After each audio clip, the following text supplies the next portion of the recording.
Bienvenue à tous sur cette visioconférence sur le financement du désencombrement ou du déménagement des seniors. Donc, je suis Gwendoline Cautrez, la fondatrice de la structure Movadom.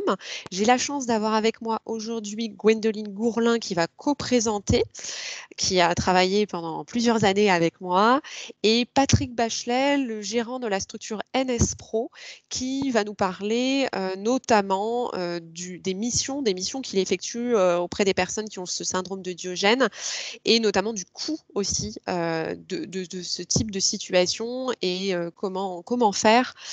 Donc nous, notre but, c'est de vous expliquer comment faire pour financer ces situations de syndrome de Diogène.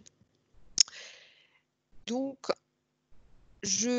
peut-être, Monsieur Bachelet, est-ce que vous avez la possibilité de réouvrir votre micro? C'est bon, vous m'entendez là? Oui, c'est parfait. Donc, peut-être Voilà. vous présenter en quelques mots, comme ça permettra déjà de commencer. Alors, est-ce que je peux me permettre juste, j'étais en train de faire, attendez, un message. Alors, donc, je suis le dirigeant de la société NS Pro.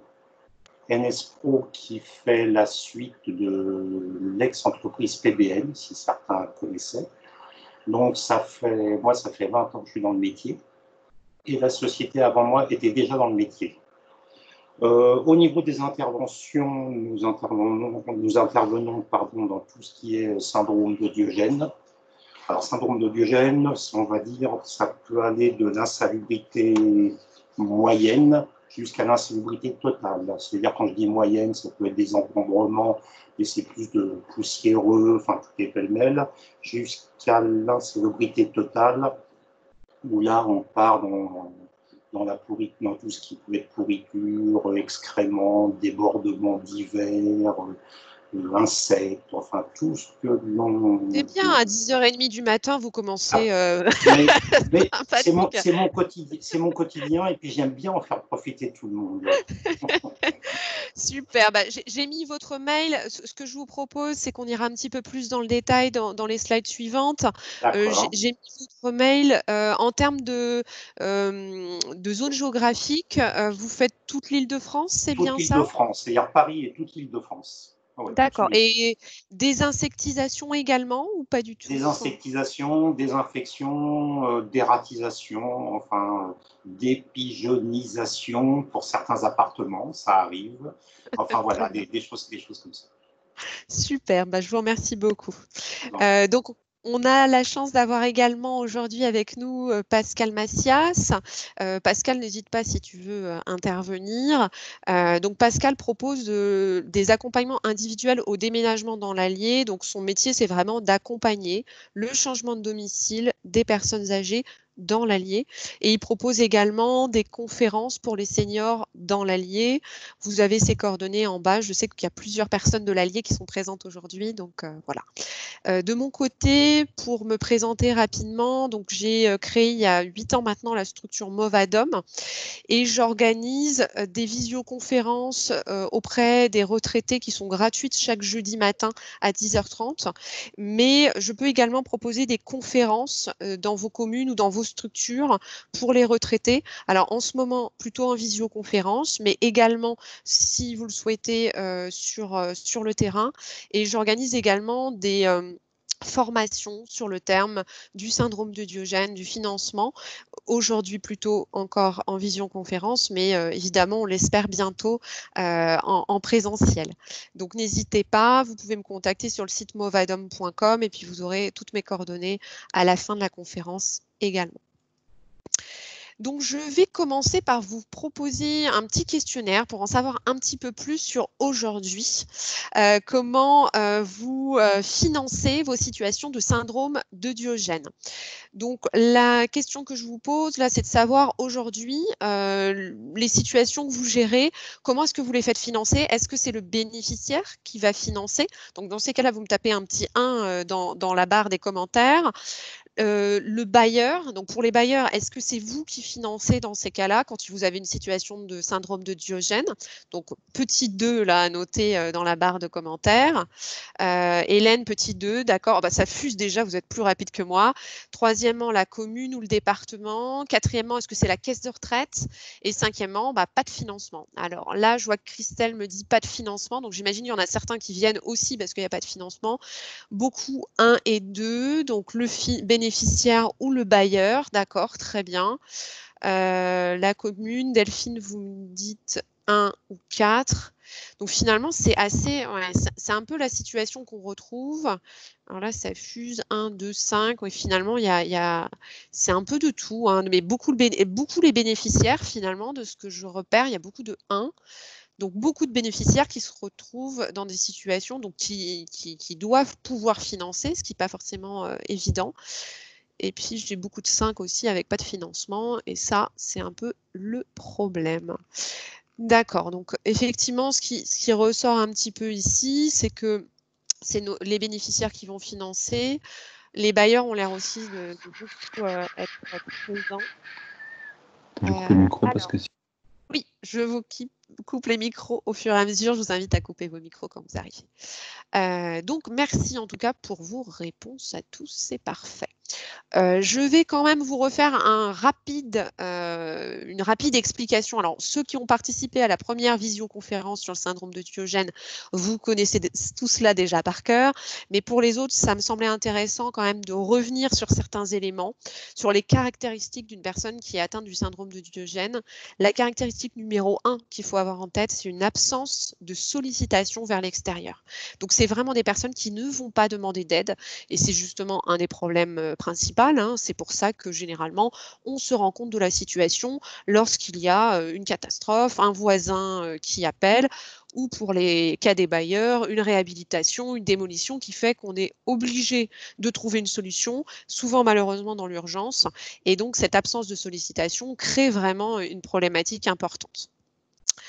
Alors Estelle, est-ce qu'ils ont conscience qu'ils ont un problème? Non, généralement il n'y a pas conscience, il y a un vrai refus de voir finalement qu'il y a une problématique, et c'est des personnes qui vont être... Mon micro il marche ou pas? Je sais pas. Alors je désactive vos micros, voilà. Deuxième caractéristique, c'est une relation aux objets qui est inhabituel.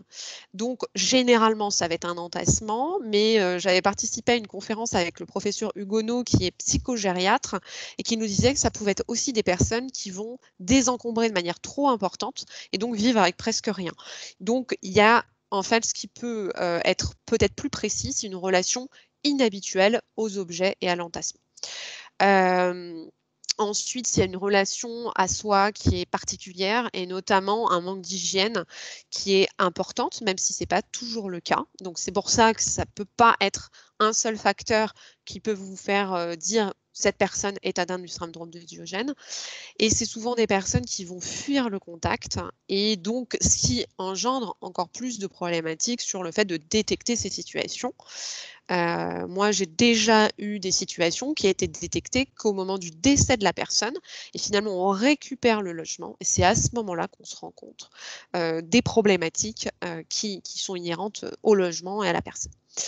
La source de tout cela, c'est un site qui s'appelle CMRR-IF.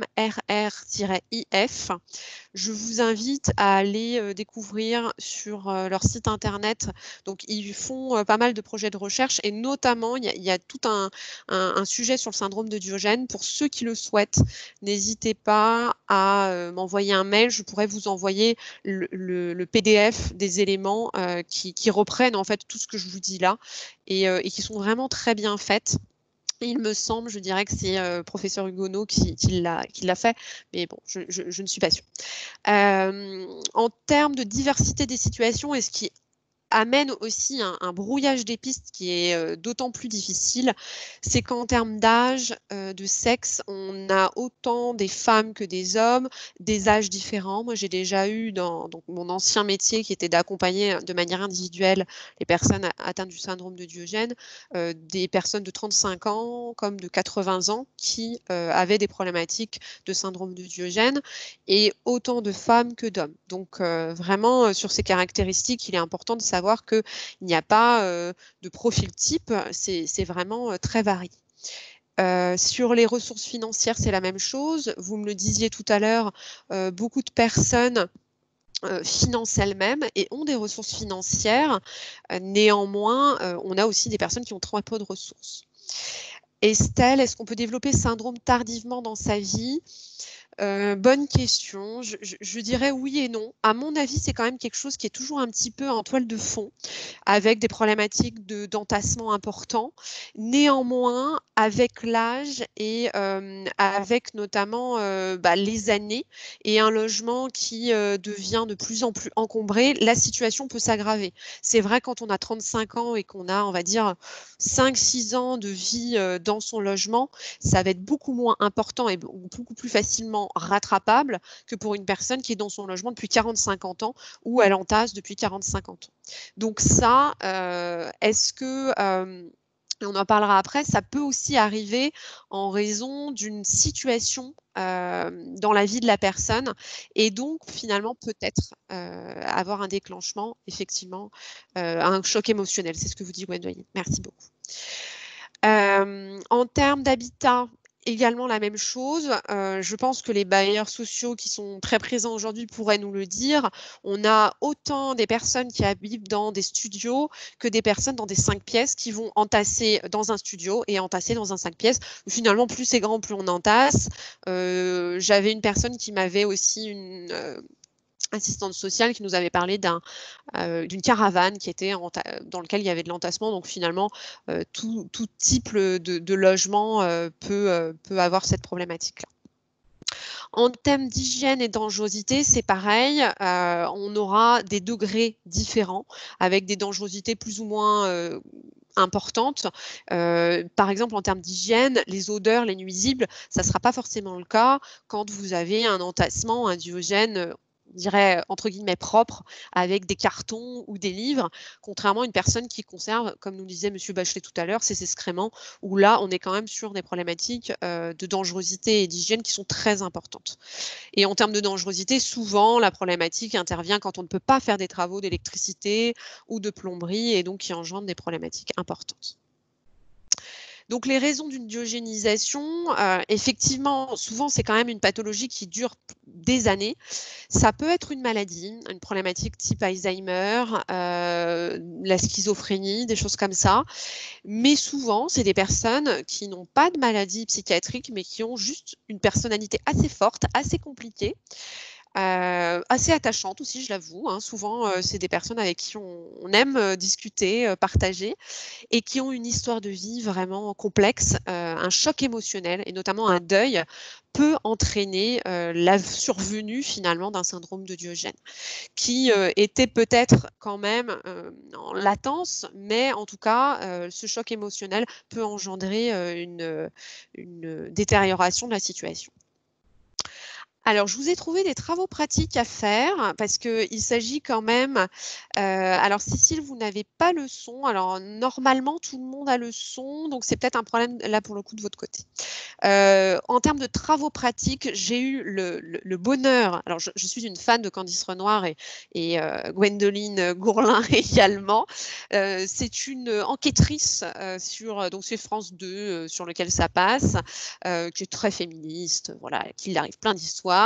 C'est bon. Pour ceux qui aiment ce type de sujet d'enquête, il y a un deuxième intérêt à cette enquête en particulier, c'est que cette enquête se fait dans le cadre d'une personne qui a un syndrome de Diogène, et c'est extrêmement intéressant parce qu'on en parle quand même très peu dans les médias aujourd'hui, et j'ai très peu finalement de ressources documentaires qui soient un peu ludiques à vous transmettre, et celle-ci est vraiment très intéressante. Donc ça s'appelle Abondance de biens ne nuit s'ennuie pas.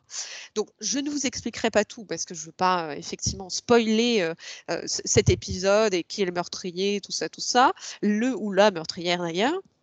Et donc là, il y a, vous le voyez là sur la photo, Candice Renoir qui arrive dans une maison avec un syndrome de Diogène. Et c'est vraiment très intéressant de voir comment c'est géré, notamment par la police, la peur que ça engendre aussi, et le fait que ce n'est pas connu. Et notamment la femme de ce monsieur ne veut pas au début laisser rentrer Candice Renoir parce que c'est très difficile pour elle d'accepter de faire rentrer quelqu'un dans son logement.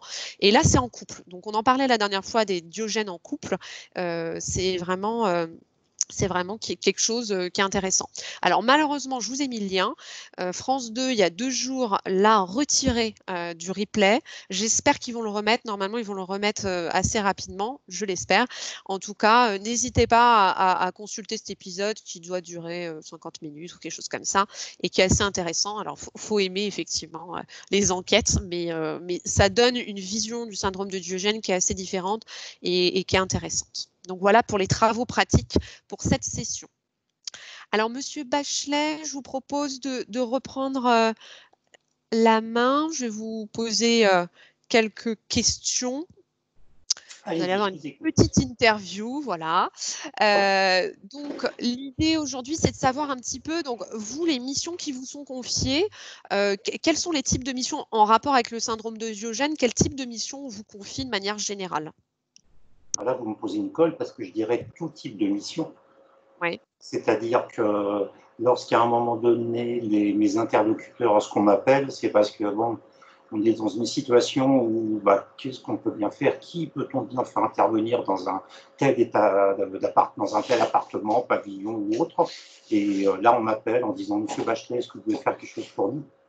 Donc, c'est vraiment tout type, je vais dire, je ne vais pas dire situation désespérée, parce que ce n'est pas vrai, mais situation compliquée où les gens de base se disent, on ne connaît pas un peu ce que vous expliquiez là pour Candice Renoir, on arrive dans un environnement comme ça où on ne connaît pas, qu'est-ce qui se passe, quoi.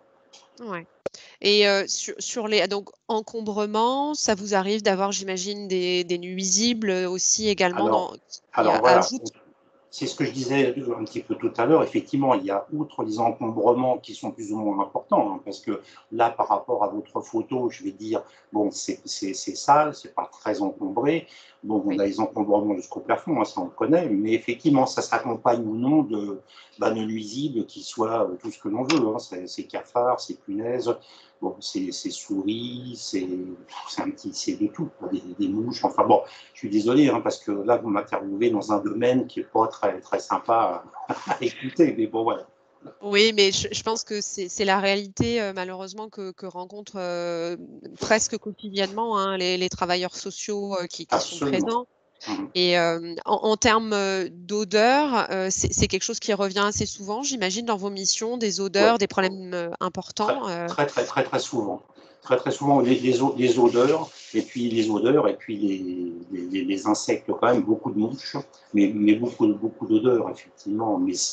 Mais je vais dire que quelque part, moi, je dis, je ne suis pas très, très bien placé, on est tellement habitué que Oui. les odeurs, ça nous dérange, bien entendu, mais on ne les ressent pas, je pense, à la même hauteur que des gens qui voient ça qu'une fois de temps en temps. Mais c'est vrai que les odeurs, ça existe et parfois c'est compliqué. D'accord. En termes, on a une question de Estelle de Family Zen. Est-ce que vous jetez tout ou est-ce que vous faites un tri lorsque vous intervenez dans ce type de logement? Alors non, je ne jette pas tout. C'est-à-dire que même si de base, ça nous arrive de dire, oh, Monsieur Bachelet, là, il faut tout jeter parce que c'est plus possible. Et ok, mais moi je garderai systématiquement des choses parce que on va être amené à retrouver ou à faire un choix. Alors c'est vrai que le tri, généralement, c'est compliqué de m'indiquer ou de demander aux gens de faire une liste de ce qu'ils voudraient garder parce que vous comprenez bien que les gens voudraient tout conserver. Donc, Oui. généralement, je propose, avec l'expérience que l'on a, de dire on va garder le maximum de choses qui nous semblent cohérentes.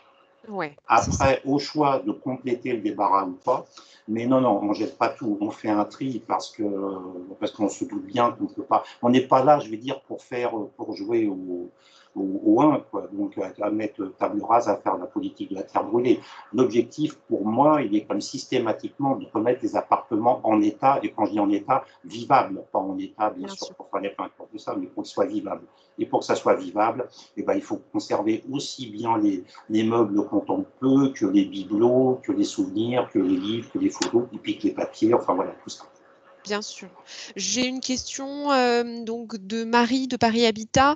Est-ce que le service technique de l'habitat, donc ça c'est sur Paris, le STH fait appel à vous? Ouais. Alors le STH a fait appel à moi. Simplement, au niveau de Paris, c'est un petit peu particulier parce que ça fonctionne sur la base de marché public. Ah, d'accord. Donc, c'est un petit peu différent et je sais qu'a priori, avec ce qu'on m'a dit, qu'ils ont un petit peu changé leur politique, notamment parce que Paris Habitat a également un marché pour faire ce genre de choses. C'est exact. Oui, il est possible. D'accord. Et voilà, moi, je vous le dis parce que c'est moi qui travaille avec Paris Habitat, donc je le connais d'autant mieux. mais voilà. Vous serez sans doute amené à travailler avec Marie sur des situations. Alors, c'est pas impossible, effectivement, pas impossible. Très bien.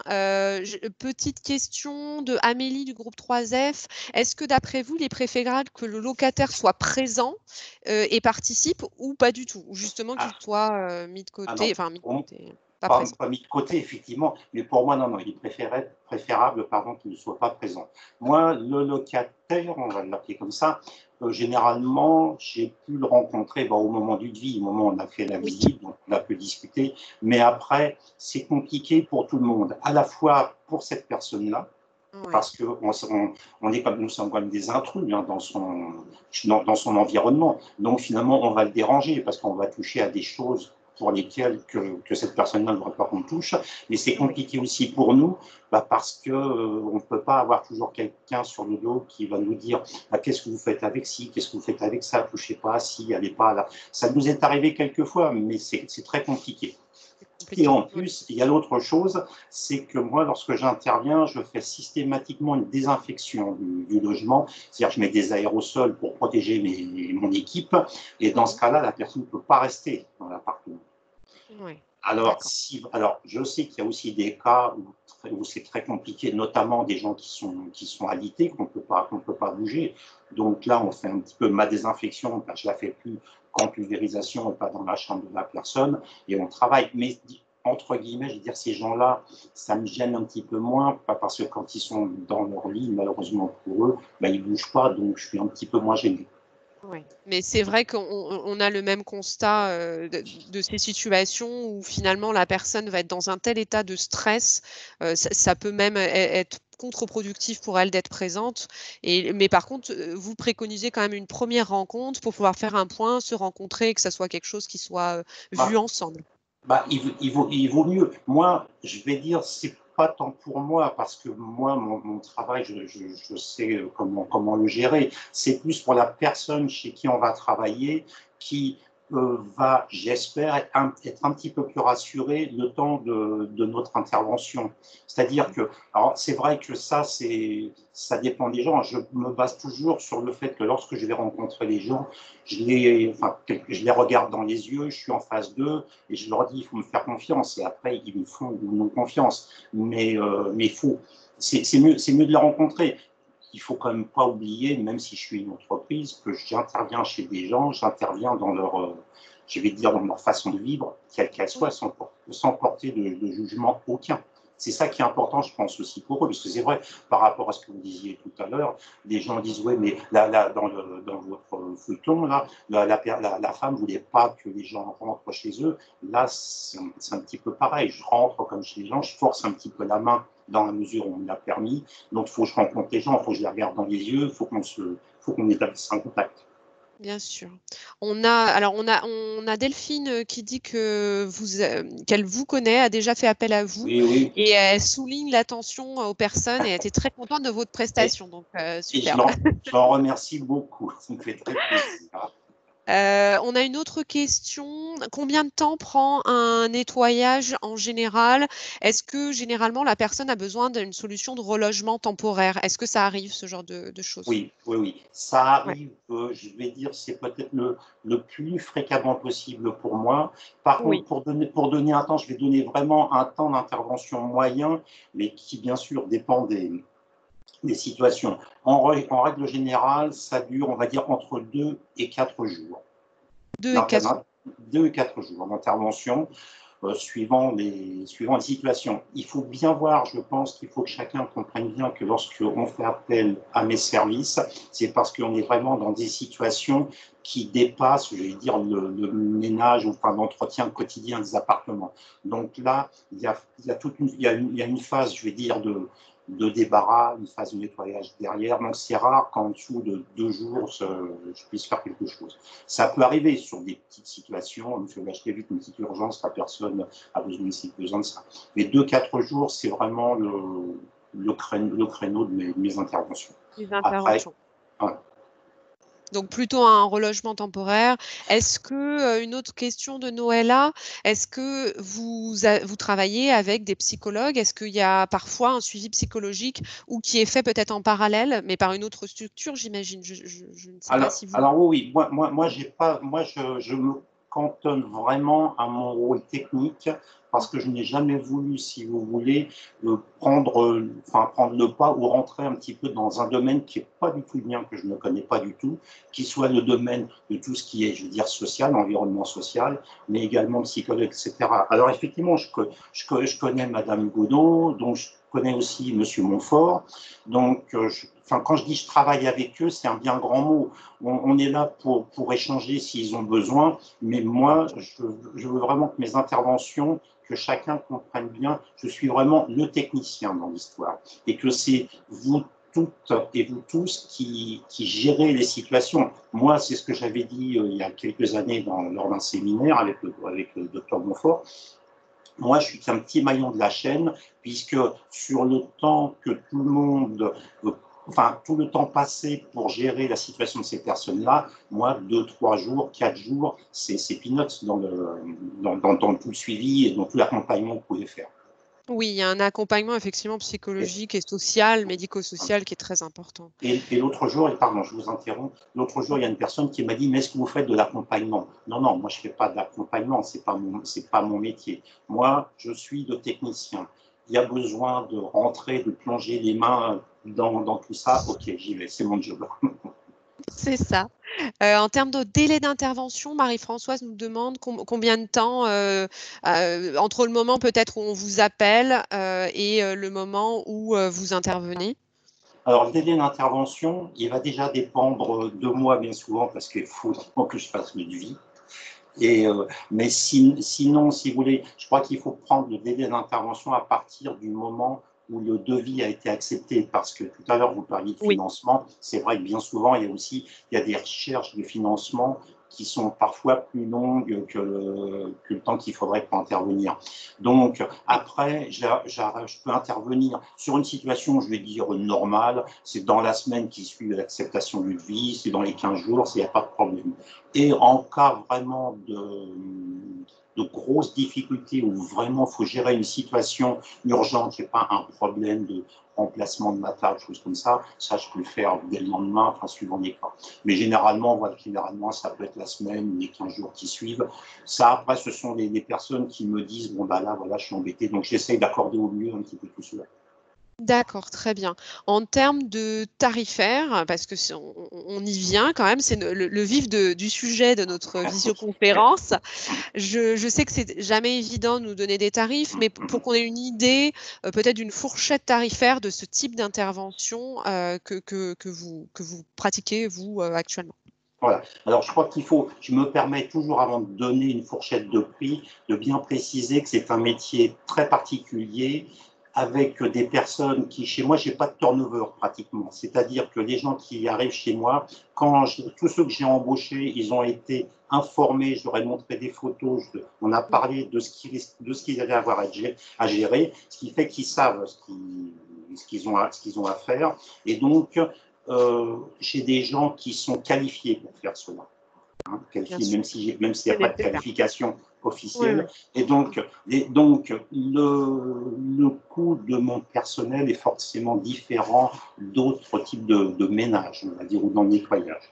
Donc, en règle générale, on va dire comme ça, à la louche, les interventions, mais il faut vraiment que chacun prenne ça pour se donner une idée de prix sans plus.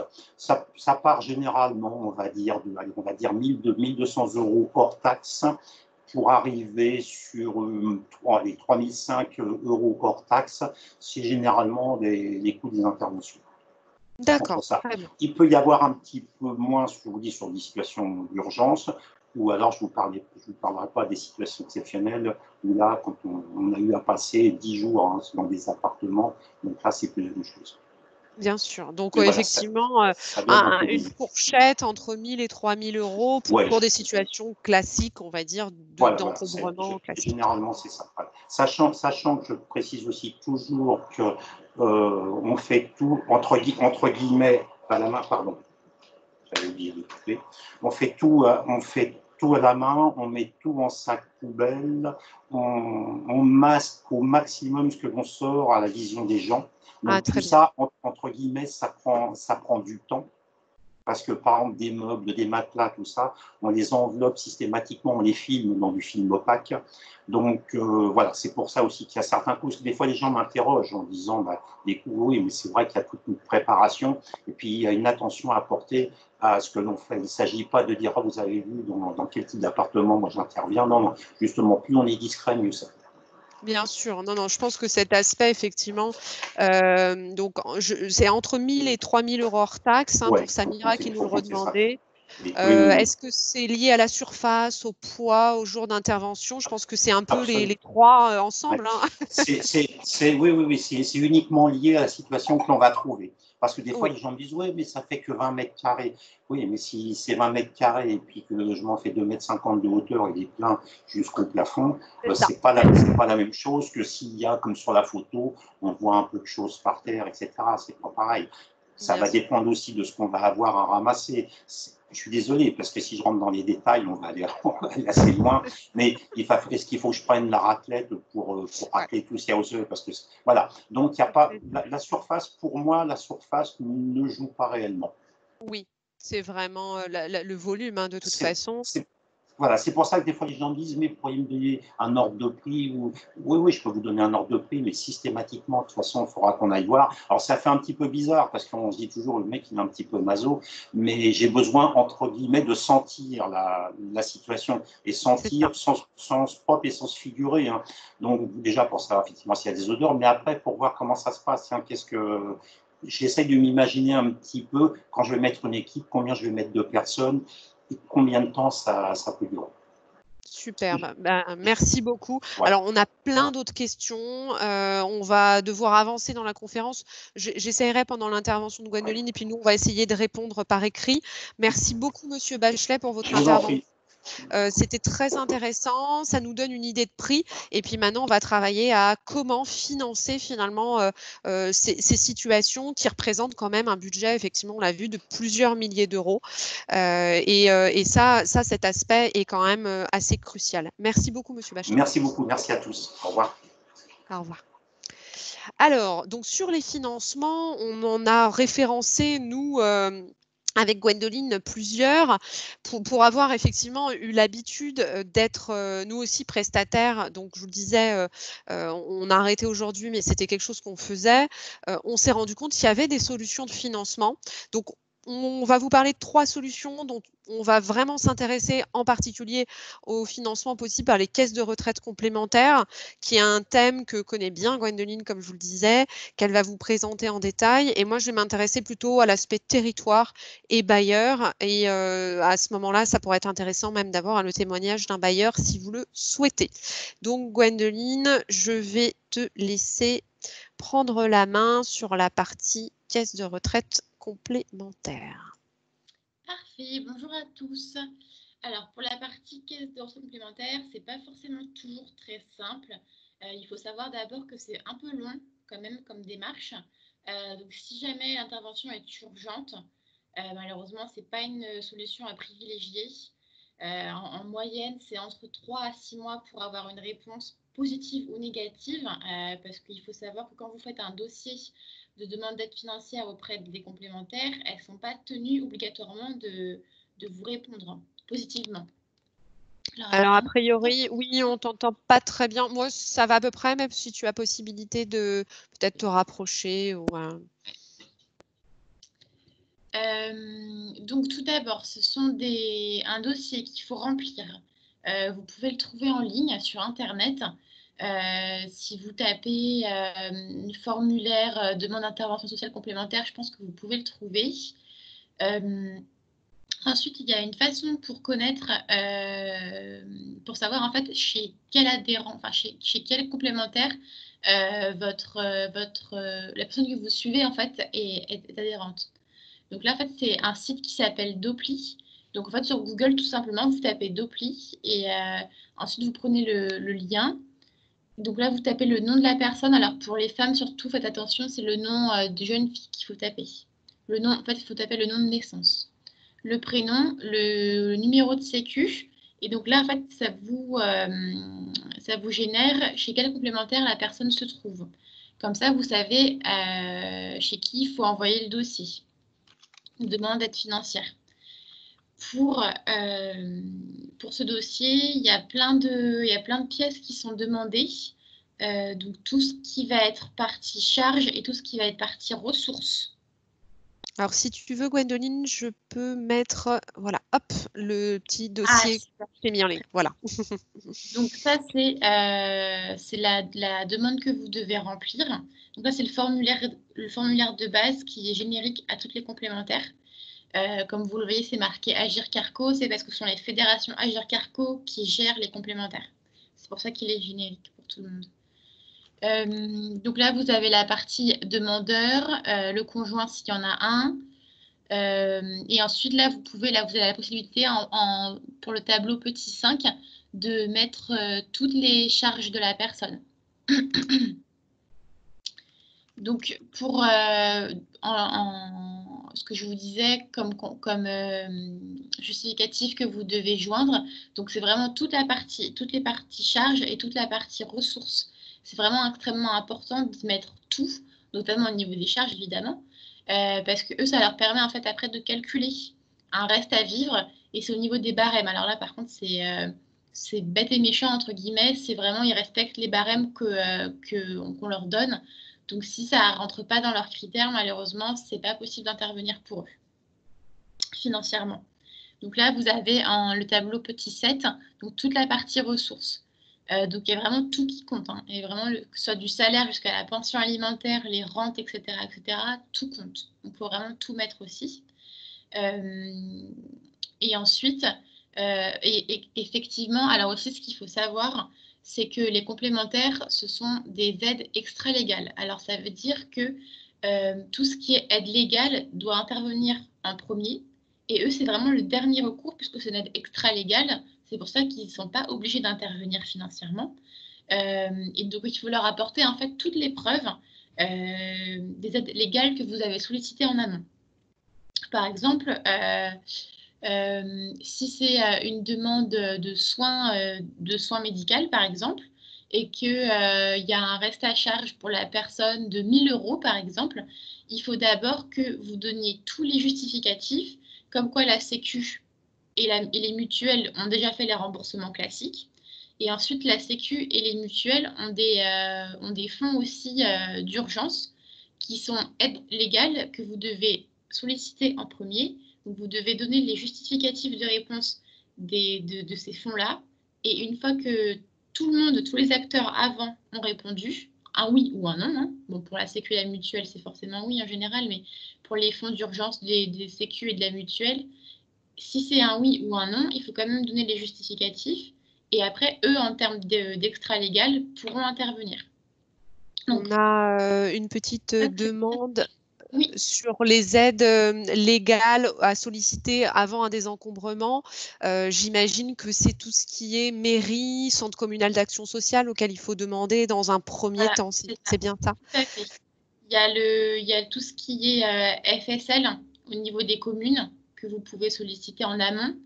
Par exemple, si la personne vit chez un bailleur, enfin, oui, c'est ça, elle est locataire d'un bailleur, il faut aussi le solliciter en amont. Après, en fait, toutes les aides légales ne sont pas forcément obligées de répondre aussi oui ou non, hein. C'est vraiment pareil en fonction des barèmes souvent, ou en fonction de la situation, c'est vraiment du cas par cas. On a Christelle, oui, je te laisse. Alors la demande, c'est ça. Normalement, c'est lui qui doit le faire. En général, les syndromes de Diogène, ils sont vraiment très isolés. Du coup, pour eux, c'est un peu mission impossible de remplir ce type de dossier qui est quand même assez complexe et assez lourd. Donc, s'il y a une personne, notamment un suivi social, qui peut l'aider, c'est plutôt pas mal. Et effectivement, l'APA peut financer, puisque de toute façon, c'est une aide légale, effectivement. Donc, c'est une aide à demander en amont également. Ouais, j'en parle juste après. Parfait. Donc voilà dans les grandes lignes pour ce dossier-là. Donc c'est vraiment extrêmement pointilleux comme dossier parce que pareil, ils ont aussi une liste de documents à donner. Donc si quand ils reçoivent le dossier, que c'est pas complet, qu'il manque un ou deux justificatifs, pareil, il est mis de côté et c'est reparti pour quelques semaines d'attente, le temps qu'ils reçoivent le justificatif, etc., etc. Donc c'est vraiment extrêmement long. Donc, si possible, l'envoyer complet dès le premier envoi, c'est le plus simple. Donc là, vous avez la liste des documents à fournir. Donc, comme je vous disais, vraiment, tous les justificatifs de ressources et de charges, c'est vraiment hyper important parce que c'est ça qui va leur permettre de calculer le reste à vivre. Donc, évidemment, il ne faut oublier aucune charge puisque c'est ça qui va faire baisser le reste à vivre et qui est plus susceptible de les faire intervenir du coup. Les 3 quittances de loyer, donc les 3 dernières, un plan de surendettement s'il y en a. Si c'est une personne qui est handicapée, tout ce qui est justificatif de GIR et de MDPH. Les justificatifs de la demande, alors ça, par exemple, si vous demandez à NSPRO d'intervenir au domicile de la personne, c'est bien d'y joindre le devis d'NSPRO, par exemple, comme justificatif de la demande. Les 3 derniers relevés bancaires également, c'est important. Et un rapport social, c'est vraiment très apprécié parce que ça montre qu'il y a un accompagnement, un suivi et ça explique vraiment noir sur blanc la situation. Alors, pour la petite précision, sachez que tous les salariés, par le biais de leur employeur, cotisent auprès des complémentaires. Donc, c'est tout le monde en fait. Il y a droit, donc c'est vraiment pour le coup au niveau des salariés. Donc c'est-à-dire que même une personne qui est retraitée, pendant tout son temps de travail, par le biais de son employeur ou de ses employeurs, elle a cotisé à des complémentaires. Et c'est dans ce cas-là, en fait, qu'on peut les solliciter. Donc, qu'on soit salarié ou retraité, ou même au chômage, avec le petit site internet que tout à l'heure que vous avez vu, c'est comme ça que vous pouvez, en fait, solliciter les complémentaires. Voilà. Alors, pour les questions. Retrouver des papiers, exactement. Ouais. Pour les syndromes du Diogène, c'est très très compliqué de retrouver tous ces papiers. C'est pour ça que c'est vraiment utile qu'il y ait une autre personne avec elle pour les aider parce que sinon c'est trop compliqué. Avez-vous une statistique Non, là pour le coup, j'ai pas de statistiques à donner. En moyenne, c'est vrai qu'on a déjà eu le cas où des personnes sollicitaient les complémentaires pour nous à l'époque où on intervenait sur le terrain aussi. Il y a déjà eu des réponses positives, on en a eu peut-être 2-3. Mais comme je vous disais, c'est que souvent, en fait, les personnes, quand elles rentrent en fait, dans l'optique d'intervenir, elles sont plus dans l'optique d'attendre 3 à 6 mois en fait, pour avoir les réponses. Donc souvent, quand on nous sollicitait, c'était pour intervenir tout de suite dans le mois. Donc, il n'y avait pas de temps en fait, à perdre, entre guillemets, pour ces démarches-là. Donc, pour le coup, en termes de statistiques, on n'a vraiment pas grand-chose. On a dû avoir le cas peut-être 2-3 fois où ça a vraiment été financé par les complémentaires. Les personnes Pôle emploi, oui, tout à fait. Pouvez-vous nous donner le lien du site Doppler? Est-ce que tu l'as, Gwendoline, pour l'envoyer? Je vais le mettre sur le chat et je vous l'enverrai de toute façon, ainsi que tous les documents par mail à toutes les personnes qui se sont inscrites à la conférence, à la visioconférence. Donc, vous aurez tout ce qu'il faut. Parfait, merci beaucoup. Superbe. Oui, ouais, c'est ce que je vous disais, hein.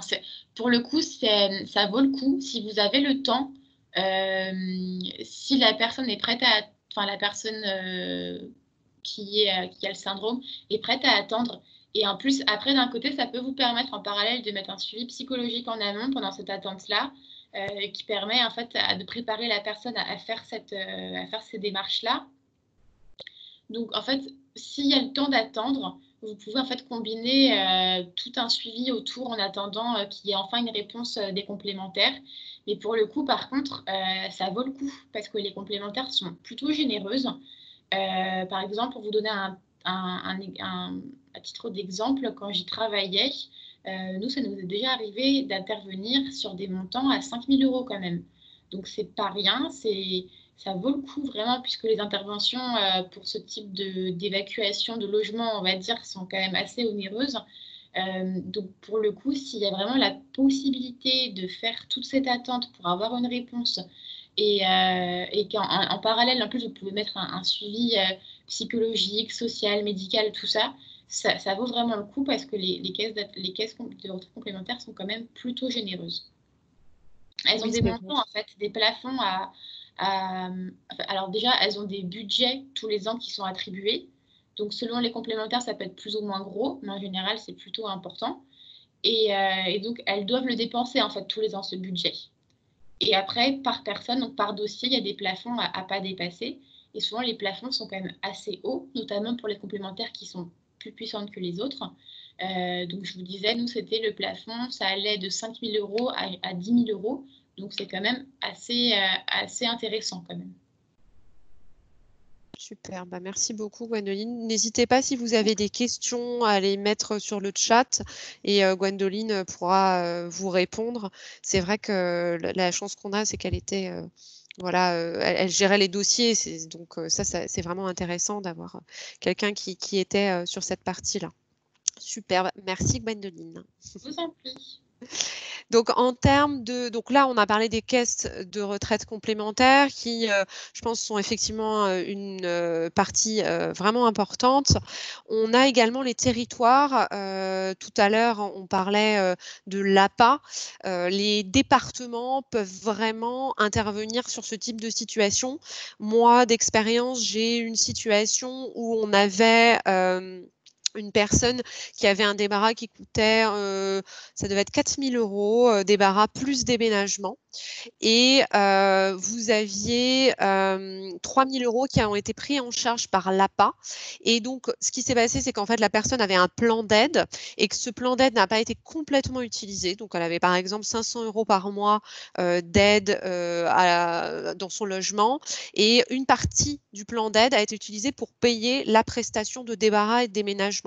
Donc ça peut être quelque chose d'intéressant, de ne pas hésiter effectivement à contacter l'APA, sachant que tous les départements ne fonctionnent pas pareil. Et je sais qu'effectivement, c'était également dans les Yvelines. Donc, je sais que pour le coup, dans les Yvelines, ça fonctionne comme ça. Est-ce que tous les départements fonctionnent comme ça? Pas forcément, mais il ne faut pas hésiter à s'approcher d'eux là-dessus. Et effectivement, Marie, dans le 78, c'est bien ça. Ensuite, les CCAS, vous avez également, alors je sais que c'est pareil, hein, on est toujours sur des situations qui prennent du temps et qui génèrent effectivement beaucoup de travail administratif. Donc là, tout ce qui est département, donc APA, auprès des CCAS, donc mairie ou CCAS, il y a la possibilité de faire des demandes également d'aide. Les délais sont également longs et parfois, et pour le coup, ça dépend des mairies, mais souvent les montants vont quand même être beaucoup plus réduits. Moi, les montants que j'ai pu voir sur des mairies, on était entre 500 et 1 000 € de financement. Donc là, vous allez rentrer finalement dans des fonctionnements où vous aurez des cofinancements de plusieurs partenaires. Et il va falloir un peu jongler avec tout ça pour réussir à boucler le montage du dossier.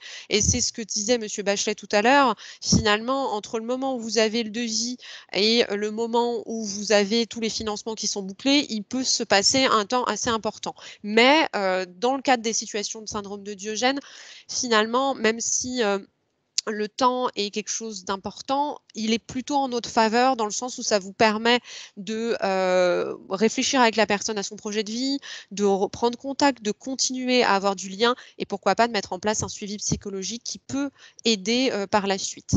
Donc les CCAS, les départements, n'oubliez pas de les solliciter.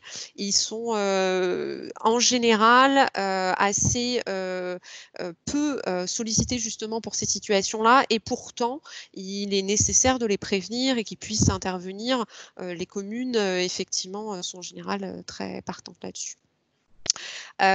Donc sur les bailleurs, nous les situations que j'ai pu rencontrer, mais là si un bailleur veut intervenir, j'en serais ravie, sur peut-être des situations que vous avez été amené à financer et finalement pourquoi est-ce que vous avez été amené à les financer. Donc si quelqu'un veut parler, il vous suffit d'ouvrir votre micro et j'en serais ravie. Je sais qu'on a beaucoup de bailleurs ce matin avec nous. Alors généralement, moi, les situations que j'ai rencontrées, ce sont lors des réhabilitations, des démolitions, où souvent les bailleurs se retrouvent effectivement à découvrir des situations complexes et très lourdes parfois. Et un budget peut être alloué parce qu'un budget était alloué pour le déménagement et donc finalement un budget peut être alloué pour la partie débarras qui sera faite par une structure spécialisée. Certains bailleurs ont également des marchés publics avec des entreprises comme NSPRO, là on parlait de Paris Habitat tout à l'heure. Ça c'est intéressant aussi parce qu'ils ont un marché ensemble, donc ils vont pouvoir intervenir à des tarifs qui sont un petit peu différents et ça peut être intéressant également. En cas de travaux nécessaires dans le logement, moi j'ai déjà vu également quand le bailleur est bloqué parce qu'il faut intervenir pour refaire par exemple les fenêtres ou les radiateurs, changer les radiateurs. Le bailleur peut être amené à financer une partie par exemple du débarras qui lui permettra de faire les travaux. Et ça dépend évidemment du bailleur et de la situation. Je pense qu'il faut être bien raisonnable aussi sur le fait que tous ces financeurs n'ont pas des crédits limités et qu'en général, tout le monde a comme souhait que la personne vive dans un logement qui soit sûr, qui soit confortable.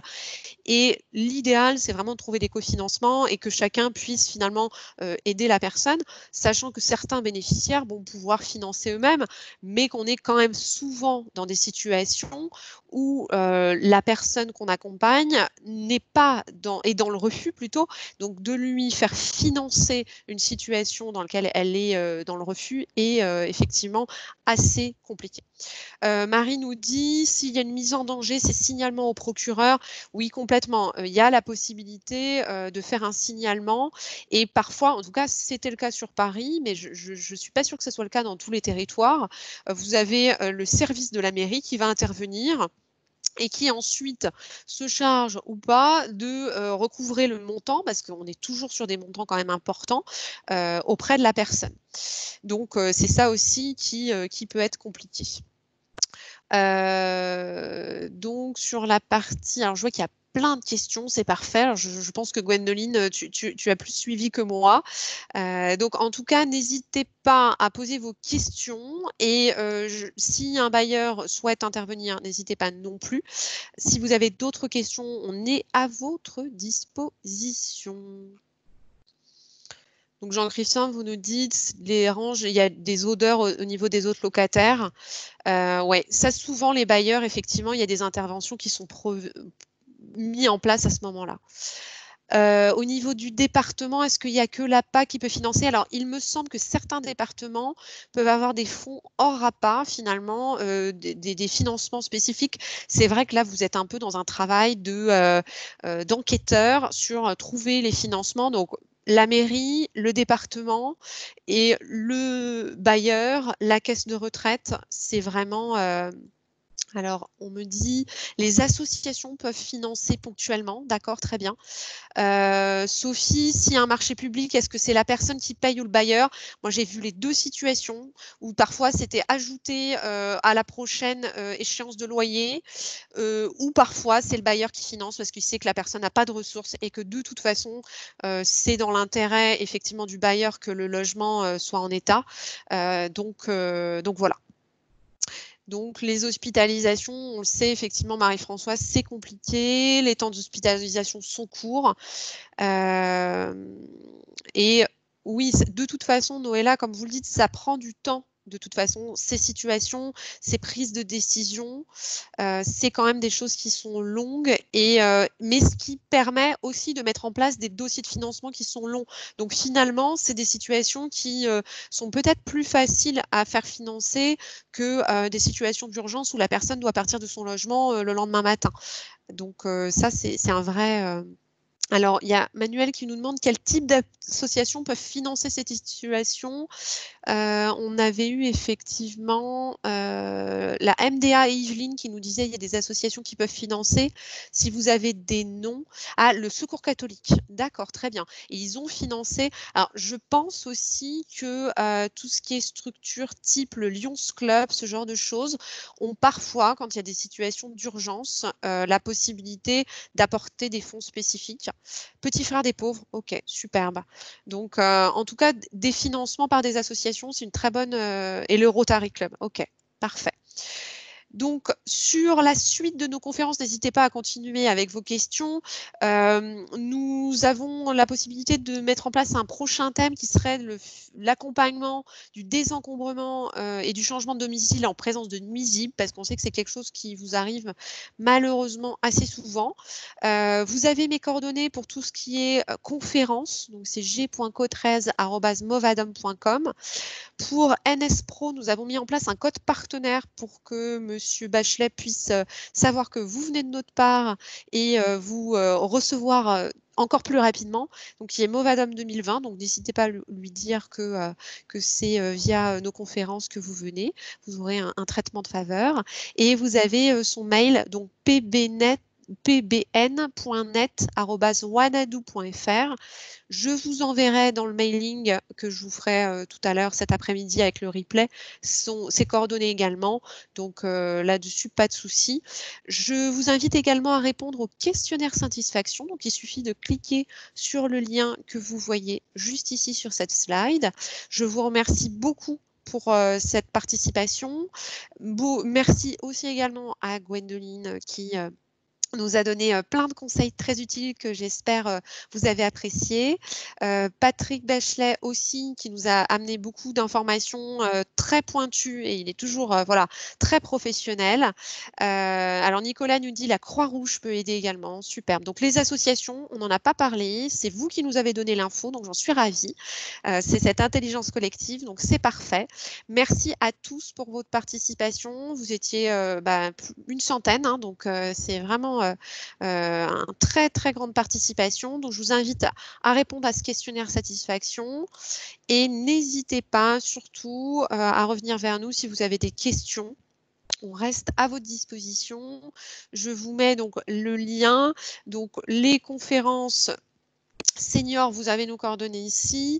Pour Pascal qui est dans l'Allier également. Donc macias.pascal@movadom.com pour tout ce qui est déménagement et désencombrement dans l'Allier, car malheureusement, Monsieur Bachelet, pour l'instant, n'est que dans la région parisienne. Donc ceux qui sont sur Paris, c'est voilà, parfait. Mais pour l'Allier, on a aussi cette adresse Pascal Macias.